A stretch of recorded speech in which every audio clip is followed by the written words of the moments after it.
So పర్సనల్గా నా విషయానికి వస్తే నాకు ఒక ఎంప్లాయ్మెంట్ ఉంటే డెఫినెట్లీ నాకు ఒక ఫైనాన్షియల్ స్టెబిలిటీ అనేది ఉంటుంది బ్యాక్లో. అంటే నేను చేసే నా ప్రొఫెషన్కి అదొక సపోర్ట్గా అయితే డెఫినెట్లీ ఉంటుంది. అండ్ అఫ్ కోర్స్ నాకు కొంత ప్లేస్ ఇస్తే నేను ఏమంటారు అకాడమిక్ యాక్టివిటీస్ కానీ షెల్టర్ లైక్ క్యాంపియన్ అవి ఇవి చేయడానికి చాలా ఈజీ ఉంటుంది ల్యాండ్ ఇస్తే అకాడమిక్ కోసం. అడ్వెంచర్ సెంటర్ సపోర్ట్ ఇస్తే బాగుంటుంది. అంటే ఇప్పుడు వీళ్ళు టార్క్ లో చేసేది 2-3 యాక్టివిటీస్ అండి. ఒకటి స్కూల్ స్టూడెంట్స్, అంటే జనరల్ గా ప్రతి స్కూల్ వాళ్ళ స్టూడెంట్స్ ని అవుటింగ్ తీసుకెళ్తారు ఫర్ ఎడ్యుకేషనల్ ఫీల్డ్ యాక్టివిటీస్ కి తీసుకెళ్తారు. That is common. జనరల్ గా ఏంటంటే సైట్ సీయింగ్ కి, industrial visit, nature, education purpose వెళ్తారు. మాది ఏంటంటే అవి కలుపుతూ అడ్వెంచర్ కూడా ఇస్తాము. పూర్ణ చెప్పినట్టు అడ్వెంచర్లో ఏంటంటే సెల్ఫ్ కాన్ఫిడెన్స్ బిల్డ్ చేస్తుంది, రిస్క్ ట్యాక్లింగ్. ఏంటంటే ఈ మధ్య చిన్న మార్క్ రాకపోతే వాళ్ళు ఏదో చేసేసుకోవడము ఇట్లాంటివి అయిపోతున్నాయి. అట్లాంటివి కాకుండా వాళ్ళ లైఫ్ స్కిల్ బిల్డ్ చేస్తుంది అనమాట. అది ఒక పార్ట్. సెకండ్ది, మీరు ఎనీ టైం మీరు ఫ్యామిలీతో కానీ ఎక్కడికైనా మీరు ఏదైనా ట్రెక్కింగ్ వెళ్ళాలనుకున్నారు, ఎక్కడికైనా వెళ్ళాలనుకున్నారు, వీళ్ళు ప్రిపేర్ చేస్తారు వాళ్ళని. Despite you go with anybody, అది ప్రాబ్లం లేదు. బట్ నియర్ బై హైదరాబాద్ ఉంది కాబట్టి వాళ్ళు అక్కడ ప్రిపేర్ చేస్తారు. ఈ రెండు మేజర్ వీళ్ళు టార్క్లో చేసేది ఒకటి. అయితే ప్రస్తుతానికి వీళ్ళు ఎక్కడైతే ట్రైనింగ్ ఇస్తున్నారో అక్కడ షెల్టర్ కానీ ఏరియా కానీ లేదు. Open Bhuvanagiri fort is a fort అంతే, ఓపెన్ ఏరియా అది. అంటే వర్షం పడితే అట్లీస్ట్ ఒక దగ్గర షెల్టర్గా ఉండే ప్లేస్ లేదు. సో ఏదైనా ఏరియా ప్లేస్ ఏదైనా ఉంటే అక్కడ అకాడమీ ఎస్టాబ్లిష్ చేసుకోవడానికి ఉంటుంది అనేది. కానీ ఎవరు చెప్తారో మరి, మీరు చెప్తారో ట్రెక్కింగ్కి వెళ్ళాలి అని అనుకునే వాళ్ళకి హెల్త్ కండిషన్స్ ఎలా ఉండాలి, ఏమేమి అవసరం ఉంటాయి యాక్చువల్లీ? అంటే రెండు ఉన్నాయండి. ఇప్పుడు ట్రెక్కింగ్ అంటే ఓన్లీ ఇప్పుడు మనం భువనగిరిలో, నల్లమల్లలో వెళ్ళే ట్రెక్కింగ్ వేరు, అది మనం హిమాలయాలో హై ఆల్టిట్యూడ్లో వెళ్ళేది వేరు. ఇప్పుడు ఇక్కడ ట్రెక్కింగ్ ఏంటంటే ఫిజికల్గా ఫిట్ ఉన్నారా, మెంటల్గా రెడీ ఉన్నారా లేదా అనేది ఒకటి. అంటే భయం వేసి, అంటే కొంతమందికి రాత్రి అంటే భయం ఉంటుంది, కొంతమందికి యానిమల్ అంటే భయం ఉంటుంది. కొంచెం అవి చూసుకొని హెల్త్ బాగుంది. రాత్రి వెళ్తారంటే అంటే నైట్ క్యాంప్ వేసుకొని ఉంటాం కదా. ఇప్పుడు నల్లమల్ల వెళ్తాము, నైట్ టెంట్ వేసుకొని ఫారెస్ట్ లో ఉంటాము. బట్ యూ కెనాట్ ఎక్స్పెక్ట్ అంటే లైట్ వేసుకొని 24 hours అక్కడ, అంటే రాత్రి అంతా ఫోకస్ లైట్ పెట్టుకొని ఉండదు కదా. కానీ నిజంగా అంత ఫారెస్ట్ లో వాళ్ళు టెంట్ వేసుకుని మీరు అలా ఉంటే పాములు అవి రావండి? Exactly, this is what. ఇప్పుడు నార్మల్ గా అనేవాళ్ళు అరే ఫారెస్ట్ లో వేసుకుంటే రావా అంటే, ఒకటి అర్థం చేసుకోవాల్సింది, అవి ఉన్న ఏరియాకి మనం వెళ్తున్నాము.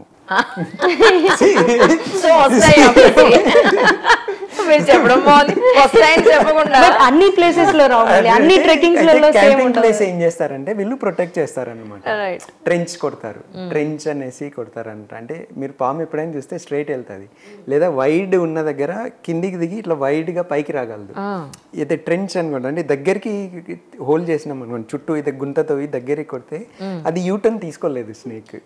ట్రెంచ్ కొట్టడం అంటారు. That is the old army style అన్నమాట.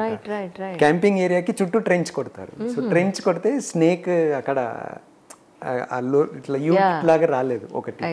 లేదా టెంట్ వేసే ప్లాట్ఫామ్ ఒక 2.5-3 feet ఎలివేట్ చేస్తారన్నమాట. బట్ ఏమైనా గుండె ధైర్యం ఉండాలి. ఆబ్వియస్లీ ఫస్ట్ ట్రెక్కింగ్ వెళ్ళాలంటే ఫస్ట్ వాళ్ళు కాన్ఫిడెన్స్ ఉండాలి. అలాంటి వాళ్ళు అసలు పనికిరారు. అంటే ఐదర్ గైడ్ మీద కానివ్వండి, ఆపరేటర్ మీద కానివ్వండి, తీసుకెళ్లే వాళ్ళ మీద వాళ్ళు కాన్ఫిడెంట్ ఉండాలి. మీరుంటే మేము వస్తాం, అలా ఏం లేదు. ఆ కాన్ఫిడెన్స్ లేనంత వరకు ఎవరు ఎన్ని చెప్పినా భయం అనేది పోదు. లేదంటే పొద్దున్నెళ్ళి సాయంత్రం వచ్చేయాలి అంతే, ఇంకా నైట్ వరకు వెళ్ళకుండా. అడ్వెంచర్ అంటేనే అది కదా, దాటుకుంటే వెళ్ళాల్సింది, ఎంజాయ్ చేయాలి. ఇది ఇక్కడ అదే హై ఆల్టిట్యూడ్ అనుకోండి, అంటే హిమాలయస్లోకి వెళ్తే ఏమవుతుందంటే మనం హైట్ పెరుగుతూ ఉంటే ఆక్సిజన్ లెవెల్ తగ్గుతూ ఉంటుంది. సో బాడీ అక్లమటైజ్ అవ్వాలి. సో బేసిక్గా ఫస్ట్ అక్కడ చూసేది one is obviously physical fitness కావాలి.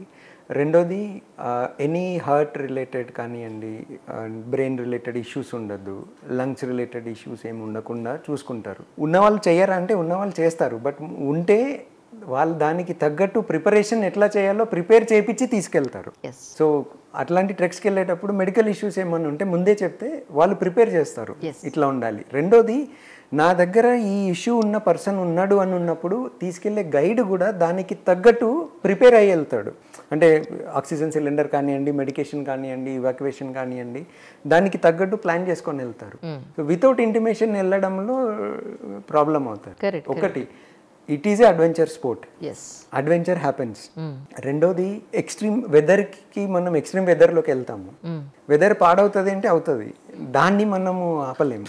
బట్ దానికి తగ్గట్టు మనం ఎట్లా ప్రిపేర్ అయ్యి ఉన్నాము, హౌ గైడ్ ఎట్లా ప్రిపేర్ అయి ఉన్నారు, వీళ్ళని ఎట్లా తీసుకెళ్ళగలగాలి అన్న ప్రిపరేషన్ ఇంపార్టెంట్ ఉంటుంది. Correct correct. సో అందుకే మేము ఎప్పటికైనా ఇప్పుడు మీరు అడిగినట్టు ఏం కావాలి అంటే ఫిజికల్ ఫిట్నెస్ ఒకటి, మెడికల్ ఇష్యూస్ లేకుండా ఉంటే ముందే చెప్పండి.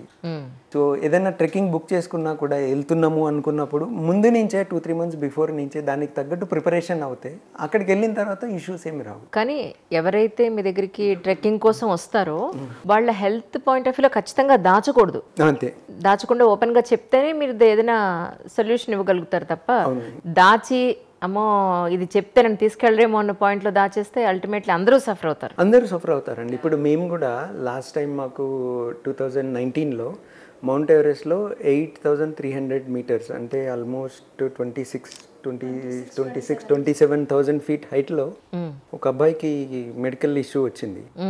అంత హైట్ నుంచి మేము మిగిలిన వాళ్ళ క్లైంబ్ ఆపేసి 40 మంది షెర్పాలను బట్టి రెస్క్యూ చేయించాము. 48 hours రెస్క్యూ. ఎవరెస్ట్ 20,000 అడుగుల మీద నుంచి కఠ్మండూలో హాస్పిటల్కి రావడానికి కరెక్ట్ 36 hours ఏమో పట్టింది. అంటే మధ్యలో బ్రేక్ ఉండదా సార్? ఎక్కడ ఆగడం, కాస్త ఆగడం, తినడం లేతే?